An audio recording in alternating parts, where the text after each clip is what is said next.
Good morning, gentlemen. Today is Monday, April the 20th. I hope you had a wonderful spring break and a happy Easter season.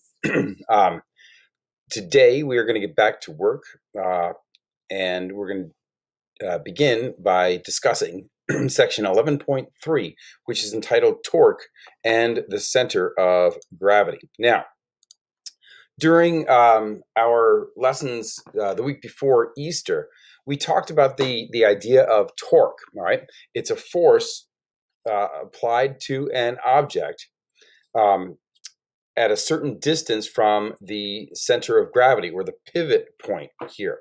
And what that torque does is it causes the object to rotate in the direction of the force. So, for example, all right, when we had the toy balanced on our finger, all right, the finger is right at the center of gravity, and so the force of gravity here and the force of gravity here are the same, and therefore the object stays stationary.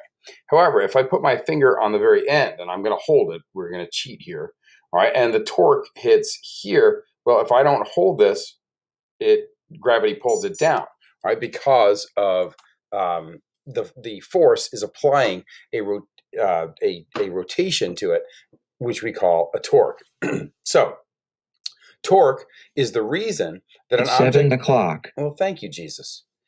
Torque is the reason that an object whose center of gravity is not directly over its support will fall. Now, we talked about center of gravity. You know that as long as the center of gravity is above its base, then the object is stable or won't topple. But as soon as you move that thing such that the center of gravity is no longer over its base, then it will indeed fall down.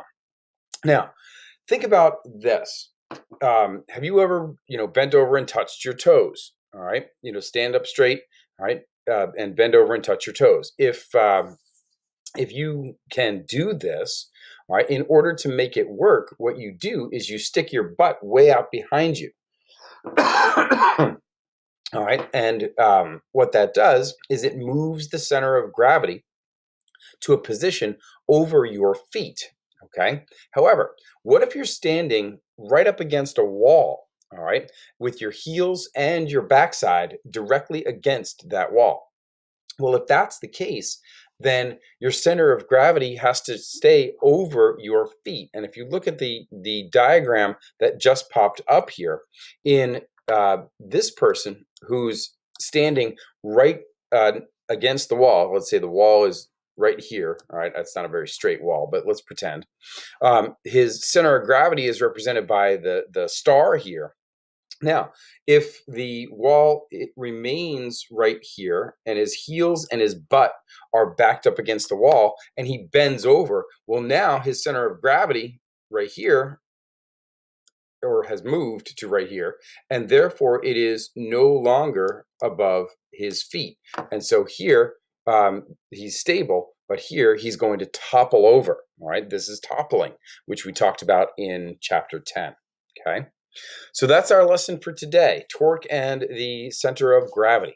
All right, there is no homework for today, so happy Monday and enjoy the day.